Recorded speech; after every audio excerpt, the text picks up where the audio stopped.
As the rain comes down pretty heavily here right now. You know, we're talking about this week making it Columbus Arts. It's Art Makes Columbus Week. Try to say that 3 times fast.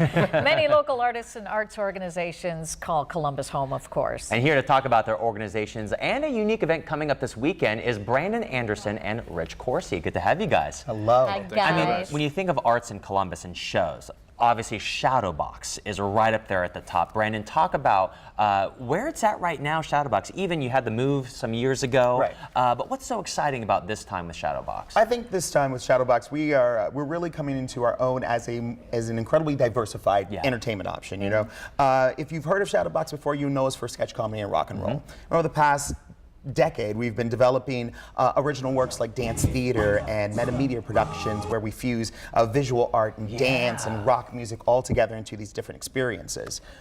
So you're going to see, if you've heard of us and you haven't been ever before, you're going to see something that is going to definitely shock you. Was that you, Brandon, in the bunny ears? That was me in the bunny ears. That's a little shocking. I literally got paid for that. That's my life. That's your job. That's awesome. That's a beautiful thing. Yeah, so, you know, it's hard to believe that anybody might not have experienced this yet, but tell everybody, where's Shadowbox? Shadowbox is in the Brewery District, right on Front Street. We are inside the Worley building, so if you've been in Columbus for years and years and years, you may have gotten hardware there before, but now you can get entertainment. And it's a beautiful space. We actually got inside that space and transformed it to make it something that is truly unique, a truly unique space in Columbus. And speaking of unique spaces, even going back in history, Rich, the Palace Theater. I mean, what a space to hold events. Yeah, it's gorgeous. Palace was built back in 1926. Thomas Lamb was the architect. He also did the Ohio Theater in 1928. Originally built as a vaudeville house, and it was amazing. I mean, it's one of our workhorse theaters. We do probably 100 events, 150,000 people a year. Look at that. Just the variety of shows that we have over there. It's unbelievable. So you've been doing some renovating. Yeah, we started renovations back in late spring.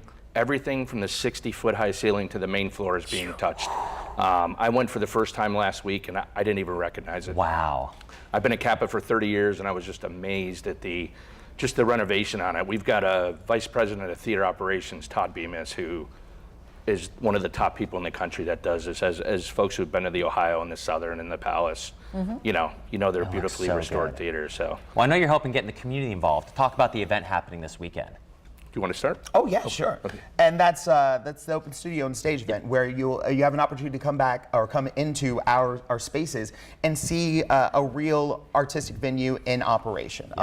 We'll be doing tours on Sunday, and you'll be in the middle of 2 of our performances of Evolutionaries, running 2 p.m. and 7 p.m. Check it out. But you'll be able to see what it's like inside. And one of the great what's the word I'm looking for? The great amenities that we have is that everything about us is all in one space now. Our administration, our costumes, our theater, our rehearsal spaces are all together. So when you come through, you'll be able to see our performance venue, where we work, where we play, everything. Good. And what about you, Rich? Yeah, for folks that are coming down to the Palace this weekend, you will be seeing the theater before anybody. We are not open for another month, so if you come in, we'll have stage tours. Todd Bemis will be there doing the tours. Great. We'll take you through the backstage area, which is super interesting because when it was built as a vaudeville house, people would come in for a couple weeks at a time, so you had to check in at the back door. They set you up to your dressing room, and they basically lived at the theater. So. Todd will have all kinds of stories. And is there a website we can go to find out about tours and all of that? Yeah, you can hit the Kappa website. We've got just kappa.com. We've got all the information. Art Makes Columbus. It's everywhere. It's everywhere. You've got to come out if you haven't done these tours. They're amazing. Well, sounds like a great place to stay. Maybe we'll check in this weekend. You don't think I used to not be there? There you go. Back in my vaudeville days, are you kidding? Guys, thank you so much. Thank you. Thank you. After the break, we are celebrating 614 Burger and Beer Week. We can smell it right here in the studio. We get to try some of what will be on tap and on the menu during this week's event. And it's right over there, I think. Don't go anywhere.